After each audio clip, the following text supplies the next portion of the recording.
Ce matin, drôle de spectacle dans ce local parisien. Nous sommes à la Fédération indépendante des pompes funèbres. Un cercueil au milieu de la pièce et une quinzaine de personnes autour. Ce sont tous de futurs assistants funéraires. Et en ce moment, ils sont en formation. On fait une petite récap, les enfants, et puis on y va après. Et ce monsieur au faux air de Robert Hue, c'est leur prof. Un entrepreneur de pompes funèbres. En 25 ans de métier, il a enterré 5000 personnes. Surtout pas oublier que dans notre travail, on est au service des familles. Et aujourd'hui, c'est au tour de Christian, un ex-mécano de 53 ans, de jouer les défunts. Mais moi, ceux qui vont me voir, ils vont dire « Putain, il est mort le mec, tant mieux !» Ça va être cool. Christian, nous aimions ton visage. On t'y voyait en entier. Nous aimions ton visage d'homme. Il simule une cérémonie civile de funérailles. Nous étions sûrs de ta tendresse. Christophe, un ex-chauffeur de bus, joue les maîtres de cérémonie. Les autres élèves, la famille en deuil. Chaque jour. Voilà, c'est le moment arrivé de dire adieu, un au revoir à Christian. Ne déconnez pas. On pousse même le réalisme jusqu'à fermer le cercueil. Un instant seulement, Christian sort rapidement. Lui, comme les autres, viennent d'horizons professionnels différents. Comme Chloé, arrivée là après un échec en fac de médecine. Ou Céline, une ex-visiteuse médicale. En 160 heures de cours seulement, ils vont apprendre toutes les ficelles du métier. Effectivement, vous voyez bien, c'est l'esprit qu'il faut retenir. On est dans un espace réduit, les gestes sont un peu, je dirais, sont pas précis. Bon, ça va venir avec l'expérience. Et pour achever la cérémonie, une chanson de Mike Brandt. Ce n'est pas très original, mais la formule fait toujours recette dans les cérémonies. Nous avons, au cours de cette cérémonie, rendu hommage à Francis. Je vous propose de l'applaudir. Conseiller funéraire, ça peut rapporter jusqu'à 2000 € par mois. Et il y a de la demande, la pompe funèbre n'a jamais autant embauché. La mort, c'est un business qui marche bien. 4 planches en bois, c'est là-dedans qu'environ 520 000 Français terminent leur vie chaque année. D'ici 5 ans, on estime qu'il y aura 200 000 décès de plus par an. La pompe funèbre, c'est un marché de 2 milliards d'euros. Cercueil, corbillard, porteur, enterrement ou crémation, sans compter les nombreux services supplémentaires que proposent les entreprises. En France, une famille dépense en moyenne 3 000 € pour des obsèques, un prix qui n'a jamais été aussi élevé depuis 10 ans. Enquête, dans un secteur aux pratiques méconnues et où se livre une concurrence féroce pour avoir le privilège de vous enterrer.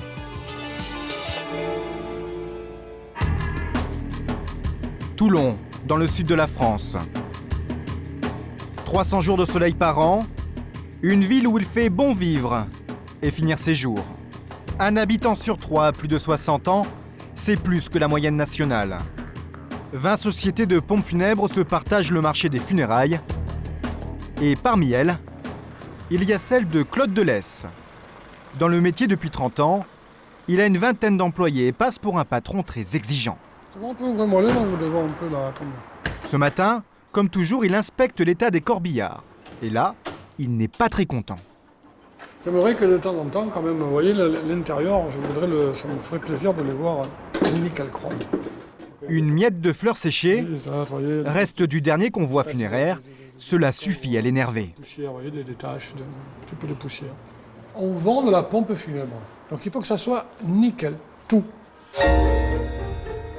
C'est la première commande de la journée. Un cercueil encore vide qui part en direction de l'hôpital. Claude dirige une des principales sociétés funéraires de la ville. Il possède 4 boutiques dans le secteur et dans chacune d'elles, le même décor. Un entrepreneur de pompes funèbres organise votre enterrement de A à Z. Transport du corps, cérémonie, achat des fleurs, urne en cas de crémation, pierre tombale et ses accessoires. Et bien sûr, l'article incontournable, le cercueil. Voilà le showroom, voilà l'exposition des cercueils. Bon, elle n'a pas une grande... Il n'y a pas une grande affluence parce que les gens hésitent à approcher les cercueils de près. Et comme tout bon commerçant, Claude Delesse veut du choix pour ses clients. Il y a la gamme basique, simple, dépouillée, à moins de 1 200 €. Les modèles classiques, les plus vendus autour de 1 500 €. Les produits de luxe en chêne verni ou acajou massif, minimum 2 500 €. Mais la Rolls-Royce du cercueil, c'est ce modèle à ouverture mécanique en métal chromé, intérieur satin brodé, un vrai petit nid douillet. Un très très beau cercueil. Fabrication, très belle fabrication. C'est un américain. Aujourd'hui, ce qui se fait de plus beau en matière de cercueil, c'est ça. Le rêve américain à 6 000 € tout de même. Et pour vendre ces cercueils, il faut une stratégie commerciale. Elle s'élabore à l'étage, juste au-dessus de la boutique. Hello. Tous les midis, chez la sœur de Claude. Qu'est-ce qu'on mange, Nadine? Nadine, la patronne du magasin. Car chez les Delesse, les pompes funèbres, c'est une affaire de famille. Il y a Christian, le frère de Claude, sa belle-sœur, sa nièce et ses 2 fils. Tous travaillent dans l'entreprise, créée il y a 30 ans par la mère de Claude, déjà patronne d'une société d'ambulance. Et à table le midi, c'est une compétition bon enfant pour élire le meilleur responsable de boutique. Qui est le meilleur vendeur? Moi, je ne voudrais pas me jeter des fleurs, mais... C'est lui le meilleur vendeur. Ouais. Je ne voudrais pas me jeter des fleurs, mais je suis... Et moi, je suis la fille du meilleur vendeur. Est-ce qu'il y a une compétition entre vous ou pas? C'est tacite. C'est-à-dire celui qui, voilà, c'est un peu comme le pompon au manège. Hein. Le premier qui le décroche, il est fier de le montrer aux autres. Donc c'est ça. Vous voyez, ma fille, un jour, elle m'a piqué un client en face à l'hôpital Fompré, donc en face. Le soir, là, ça rouste. Ça se règle comme ça. À eux 7, ils enterrent plus de 300 personnes chaque année. Les affaires marchent bien pour le clan Delesse, mais face à eux, ils ont un énorme concurrent qui, pour vendre ses obsèques, utilise les gros moyens. À coups de pub à la télévision. Les obsèques, c'est pas une chose facile. Alors quand on doit s'en occuper, autant faire appel à un spécialiste. Une voix à l'accent du midi, un visage rassurant, c'est Pierre Maglon, le flic des Brigades du Tigre, la célèbre série des années 70. Le lieu, la cérémonie, les fleurs. Depuis 5 ans, il joue sur les écrans le VRP des pompes funèbres pour une grande enseigne, les PFG. C'est leur métier. Ça n'est pas un métier facile, mais ils le font bien. PFG, mais aussi Henri de Borgnole, Roblo, des marques qui appartiennent toutes au même groupe, OGF. 500 millions d'euros de chiffre d'affaires, 900 boutiques, 6000 salariés. Une machine de guerre qui enterre un Français sur 4. Pour s'en rendre compte, il suffit de se rendre à Bagnolet, en banlieue parisienne. 7 h du matin, les premiers debout, ce sont eux. Des cercueils encore vides. Nous sommes dans le plus grand dépôt funéraire de France. Il appartient au groupe OGF. Ce lundi, c'est une petite journée de travail. Il y a seulement une quinzaine de cercueils à préparer, puis à charger. Direction les morgues des hôpitaux parisiens. Cet homme au milieu, c'est le patron des opérations. Je n'ai pas la confirmation de Tony, par contre j'ai envoyé la commande. Tu peux y passer, le stock est arrivé jeudi. Le stock est arrivé, c'est sûr. Jeudi, c'est bon, tu peux y aller. Tu peux y aller. Il gère les stocks. Plus de 500 cercueils, de quoi faire face à la demande de funérailles pour les 2 prochaines semaines dans l'Est parisien. Et pour transporter tous ces cercueils, une flotte de 50 corbillards.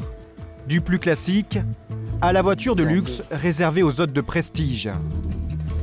Les derniers passagers de ces limousines ont été par exemple les anciens premiers ministres, Raymond Barre et Pierre Messmer. Mais il ne suffit pas d'avoir les cercueils et les corbillards. Il faut aussi trouver les clients à mettre dedans. Et chez OGF, ça ne doit rien au hasard.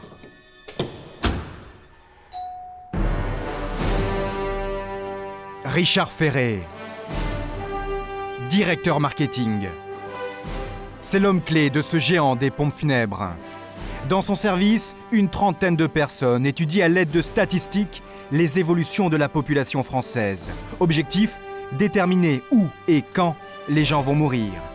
Et malheureusement pour Richard, nous vivons de plus en plus vieux. Vous entendez tout le temps, la population française gagne en espérance de vie.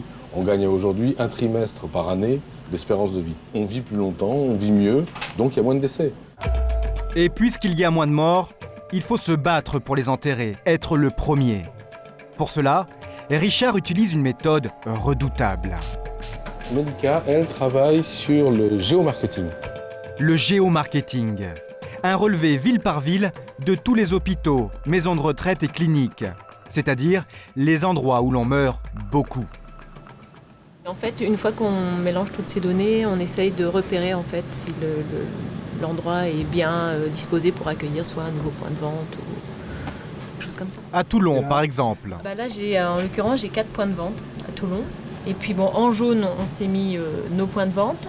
En rouge, ici, c'est ce que nous, on a représenté comme maison de retraite.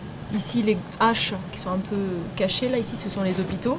Sur Toulon, est-ce que vous êtes bien placé? Je dirais oui. Et être bien placé, qu'est-ce que c'est? Plus on fait d'obsèques et plus on peut dire qu'on est bien placé. Le problème, c'est qu'ils ne sont pas les seuls à être bien placés. Sur cette carte, chaque panneau sens interdit symbolise un concurrent. Et parmi toutes ces boutiques, il y a celle du clan Delesse.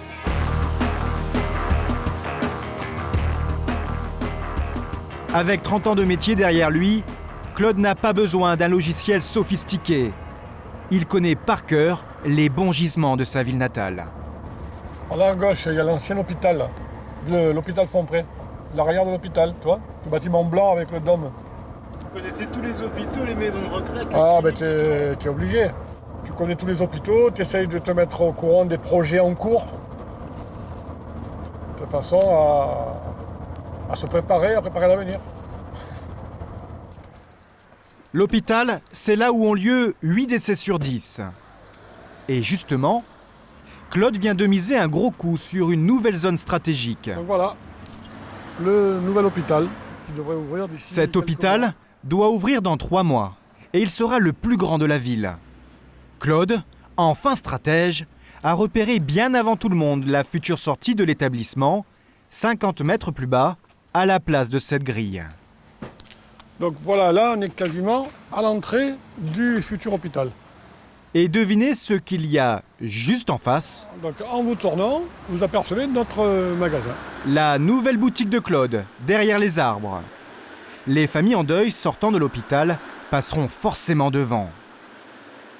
Une place en or que Claude a payé très cher. Pour avoir cet emplacement, il a fallu débaucher celui qui l'occupait avant nous. Et pour cela, il a fallu mettre quelques milliers d'euros sur la table. Combien? Ça, on va dire, ça tourne une centaine de milliers d'euros.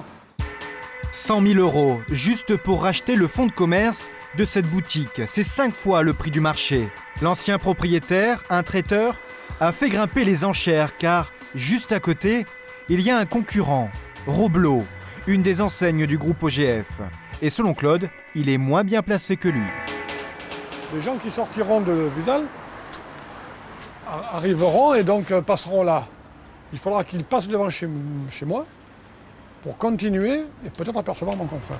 Nous tenons la position. Il va falloir maintenant transformer cette double position en conquête commerciale. Claude a confié les rênes de sa boutique à Alexia, la nièce de 22 ans.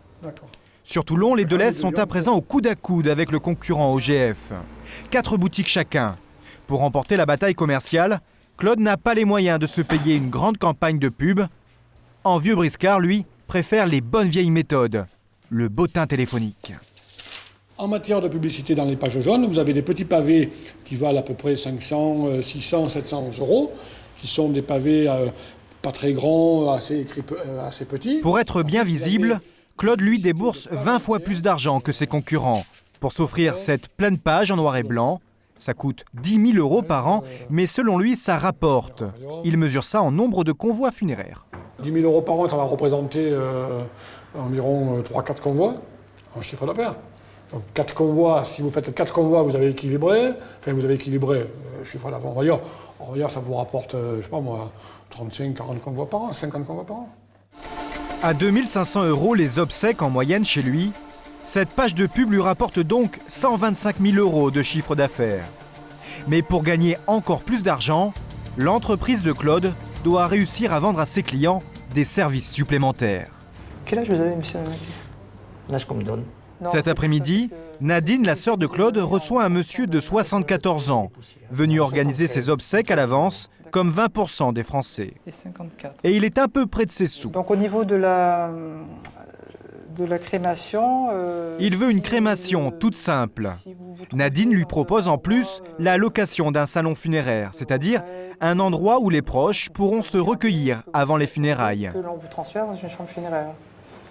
Le but du contrat d'obsèques, si vous voulez, c'est... Non, directement. Alors, 200 € pour un salon, c'est trop cher. Lui préfère aller directement au crématorium. Quant au cercueil, monsieur n'a pas la folie des grandeurs.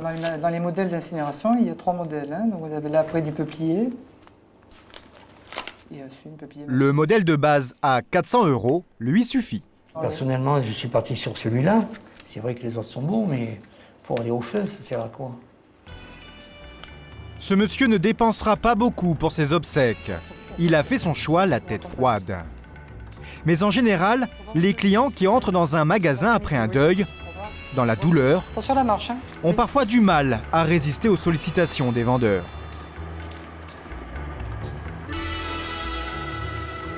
Retour avec Richard Ferré du groupe OGF dans un magasin de banlieue parisienne.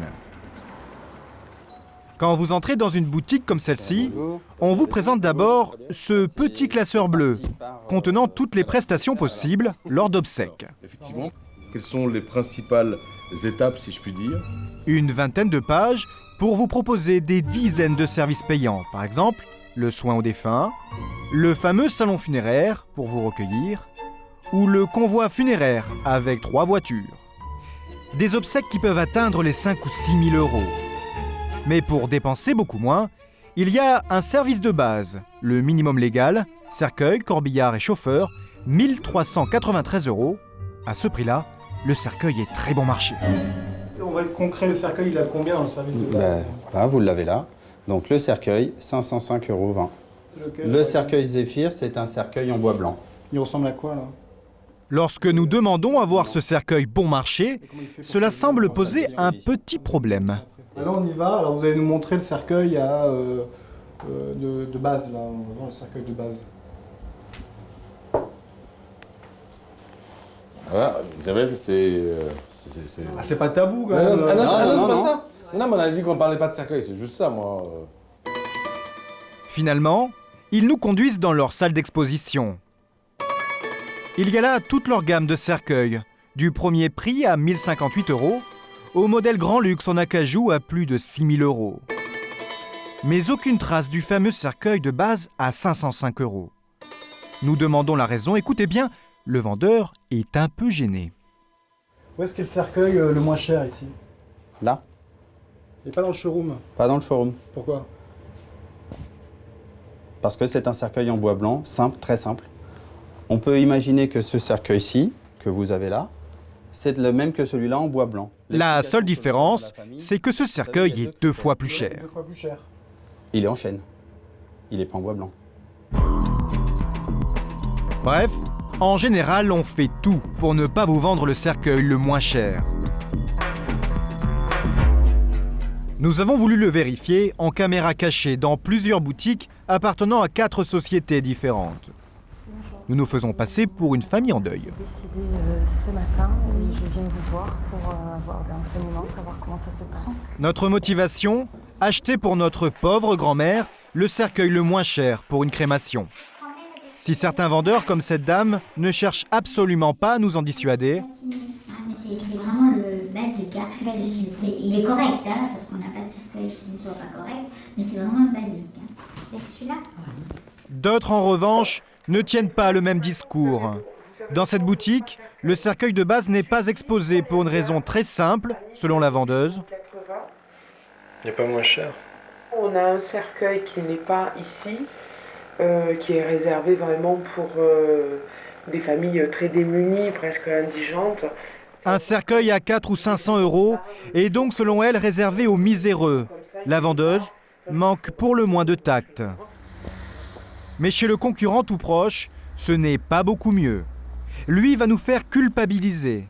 Notre chère grand-mère mérite bien mieux qu'un cercueil bon marché. Après, l'effet que ça va donner, c'est que ça va être repoussant. Un cercueil simple, les gens, quand ils viennent voir quelqu'un, le cercueil, pendant 3 jours, c'est repoussant un cercueil. Déjà par nature. Alors, s'il est moins beau, s'il est trop simple, c'est encore pire que bon, si c'est quelque chose de correct. Cercueil repoussant ou réservé aux indigents, utiliser de tels termes, cela s'appelle jouer sur la corde sensible. Une technique commerciale bien connue dans le milieu. Et si certains rechignent à vendre les cercueils les moins chers, c'est parce qu'il existe dans les pompes funèbres, comme partout ailleurs, des exigences de résultats. Il faut faire du chiffre, même si c'est difficile à avouer. Très sincèrement, comme c'est le cas dans toutes les boutiques, quand on rentre dans une boutique de pompes funèbres comme la vôtre, est-ce qu'il y a des objectifs de vente? Est-ce que le client, est-ce que vous avez des objectifs? Comment est-ce que vous pouvez cibler puisque vous ne savez pas de quoi est fait la personne qui pousse la porte? Vous ne savez pas quelle est sa situation. Vous n'êtes pas là pour la juger, loin s'en faut. Vous êtes là pour l'aider. L'affirmation nous surprend. Dans ce document interne d'OGF, distribué aux vendeurs en formation, il est bien question de performances à réaliser, clairement détaillées sur cette liste. Par exemple, vendre à une famille sur 2 un salon funéraire, 300 € minimum. Les employés ont aussi pour mission de vendre en priorité le convoi harmonie avec 2 corbillards, c'est l'un des plus chers, 800 €. Ou encore, ils doivent pousser chaque client à acheter plus de 150 € de fleurs. Des méthodes de vente qui peuvent paraître musclées, mais qui sont comparables à celles de tous les autres secteurs. Seulement, dans les pompes funèbres, on ne peut pas se permettre de manquer un client. Durant sa vie, un Français ne franchit en moyenne qu'à 3 reprises le seuil d'une boutique funéraire. Les 2 premières fois pour ses parents et la dernière pour lui.